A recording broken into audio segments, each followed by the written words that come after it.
प्रिय विद्यार्थियों, हम भक्ति आंदोलन के विषय में चर्चा कर रहे थे और इसमें जो प्रमुख संत हैं उनके विषय में बात करते हुए हम कह सकते हैं कि शंकराचार्य के विषय में हम चर्चा करें कि शंकराचार्य अद्वैतवादी विचारधारा के थे और उन्होंने वेदों और उपनिषदों की प्रधानता को ही स्वीकार किया है। परंपरागत हिंदू धर्म के समर्थक शंकराचार्य ने तत्कालीन प्रचलित भ्रांतियों को हटाकर उपनिषदों में वर्णित सत्य को और ज्ञान को तर्क द्वारा स्पष्ट करना चाहा था। उन्होंने जो विचार प्रकट किया उसके अनुसार ब्रह्म का वास्तविक स्वरूप और जो है वो यज्ञ के कर्मकांड के काल में और दूसरी तरफ भक्तों की रहस्यवादी आवरण में इस तरह से फंस चुका था कि जनता वास्तविक सत्य से दूर एक मार्ग से विचलित हो गई थी और स्पष्ट रूप में सामने लाने का जो सफल प्रयास उन्होंने किया और उनके जो अद्वैतवादी सिद्धांत थे उससे कुछ सामान्य जनता जो है वो सहमत नहीं हो पाई या समझ नहीं पाई। लेकिन इसके पीछे जो कारण है, जैसे दक्षिण भारत में हम देखते हैं तो भक्ति का तत्व का जो विकास हो चुका था, वहाँ जनसाधारण उस भक्ति को स्वीकार कर चुका था, उसके लिए वही सहज रूप से ग्राह्य नहीं थी। वहाँ शंकर की विचारधारा या गहनता के लिए कोई स्थान नहीं था। उनके अद्वैतवाद में भक्ति का निरूपण नहीं था जिसे जनता स्वीकार नहीं कर पाई। तो भक्ति के सरल मार्ग को अगर देखते हैं तो उन्होंने अद्वैतवाद में भक्ति को न होने के कारण उसे स्वीकार नहीं किया। तर्क और ज्ञान के सहारे ये सिद्ध किया जाए कि यह भी मोक्ष या मुक्ति का तरफ ले जाने वाला है, लेकिन भक्ति के समर्थक वैष्णव आचार्यों ने इसी बात को आगे बढ़ाया और उसको दार्शनिक पृष्ठभूमि के स्थान पर भाव पृष्ठभूमि में उसको परिणित किया। शंकराचार्य के अद्वैतवाद के क्रिया स्वरूप रामानुज, निम्बार्क, माध्वाचार्य आदि वैष्णव आचार्यों ने अपना मत जो है वो आगे रखा और इन आचार्यों ने ये जान लिया था कि आलवार संतों द्वारा अपनाया मार्ग जनसाधारण के लिए अधिक उपयोगी या सहज हो सकता है और इस मार्ग को तर्क और विवेक की कसौटी पर कसकर यह सिद्ध किया कि यह भ्रांति पूर्ण मार्ग या भ्रांतिमय नहीं है।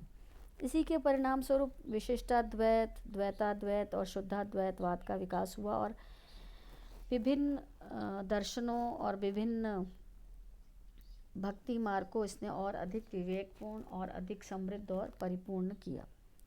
दक्षिण में तमिल में रचित प्रबंधम का वेदांत से सामंजस्य स्थापित करने का प्रयास नाथ मुनि ने किया और वे ज्ञान का भक्ति से संबंध स्थापित करना चाहते थे और धीरे धीरे दक्षिण के वैष्णव तमिल प्रबंधम को वो अपना वेद मानने लगे। नाथ मुनि के पौत्र यमुनाचार्य शंकर के अद्वैतवाद का खंडन कर जीवात्मा की अलग सत्ता का उन्होंने प्रतिपादन किया और प्रपत्ति या शरणागति के सिद्धांत का उन्होंने प्रतिपादन किया। रामानुज स्वयं प्रबंधम के अनुरागी थे और गीता और पातंजल के योग सूत्र के साथ उन्होंने आलवारों की परंपरा को भी भक्ति का मूल स्रोत माना।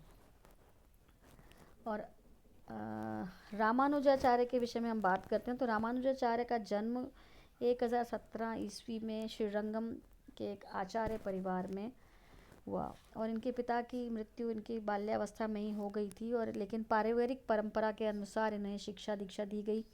कांजीवरम के यादव प्रकाश से इन्हें वेदांत की शिक्षा प्राप्त हुई और वेद की रचनाओं का अर्थ निकालने में इन्होंने अपने गुरु से जो मतभेद हो गया उससे इन्होंने अलग होकर स्वतंत्र रूप से अपने विचारों का प्रचार प्रारंभ किया और कुछ ही समय में कांची में इन्होंने गृहस्थ जीवन बिताया और अपनी परिवार अपने गृहस्थ जीवन को त्याग करके संन्यास ले लिया।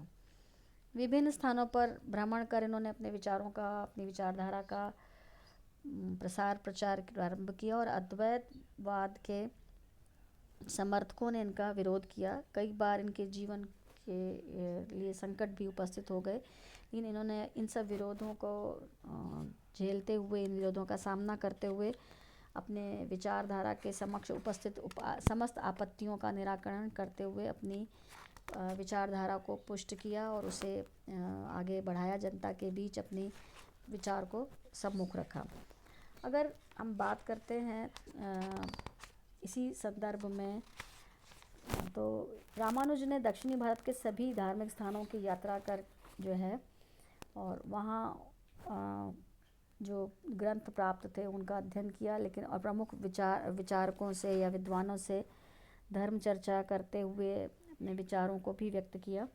और बनारस जो है उस समय वेदांत का एक प्रमुख केंद्र था, और उत्तरी भारत में भी अन्य धार्मिक केंद्र थे। उन सब में प्राप्त ग्रंथों में ब्रह्म सूत्र पर की गई टीकाओं का अध्ययन करने के बाद उन्होंने वेदांत सारम, वेदांत संग्रहम, वेदांत दीपम, भगवद गीता की टीका और ब्रह्म सूत्र की टीका को श्री भाष्य का नाम दिया। इन 5 रचनाओं इनको उन्होंने प्रदान किया। और शंकराचार्य ने जो उपनिषदों से जो अद्वैत का जो अर्थ निकाला था और भारतीय दर्शन का जो नवीन स्वरूप रखा था, उसे तार्किक, बुद्धिसंगत और सैद्धांतिक दृष्टि से उचित होने पर परंपरागत चली आ रही भक्ति भावना का से अलग उन्होंने स्पष्ट किया। रामानुज इसी उपनिषदों में बहुचर्चित अद्वैतवाद का सामंजस्य ईश्वरवाद से करना चाहते थे।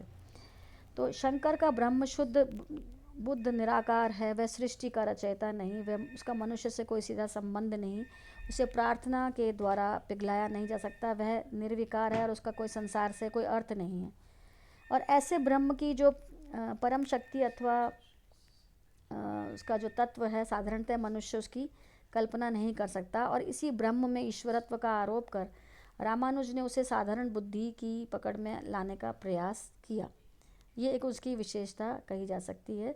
तो इस प्रकार रामानुज का जो विचारधारा है उसमें एक महत्वपूर्ण बिंदु हमें ये दिखाई देता है।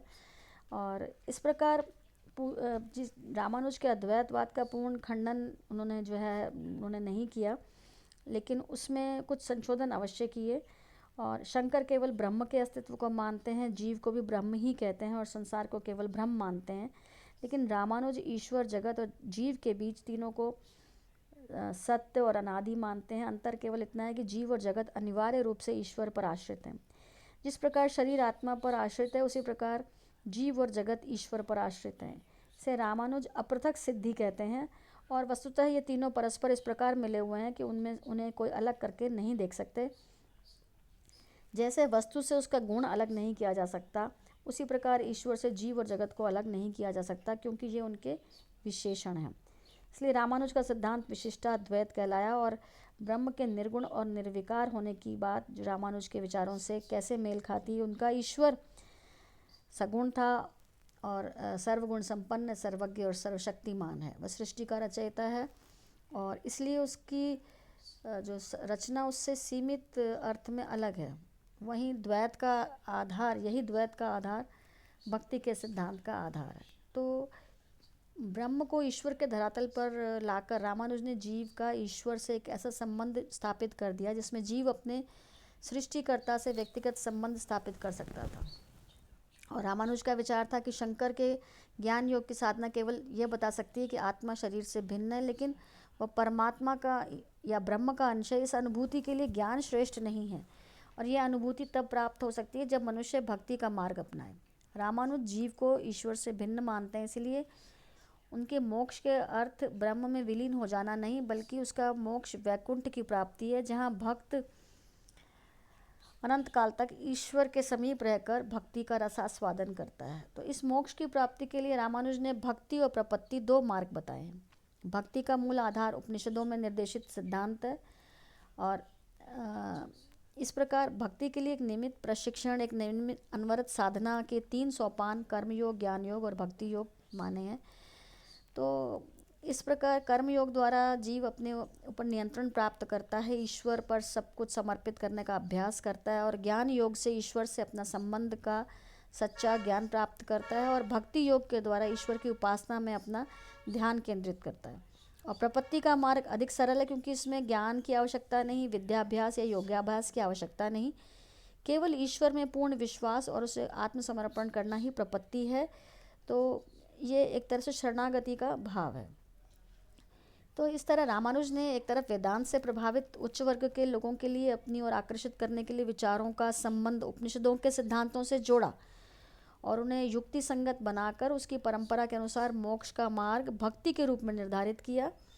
और आलवार भक्तों की परंपरा में सर्वसाधारण के लिए प्रपत्ति का सुलभ मार्ग खोलकर उन्होंने समाज के प्रत्येक वर्ग के लिए एक आशा का संचार किया और मोक्ष का रास्ता प्रशस्त किया। तो उन्होंने धार्मिक भावना का तार्किक और बुद्धिवादी विचारों के साथ समन्वय करके धर्म और दर्शन के बीच के अंतर को मिटाने का प्रयास किया।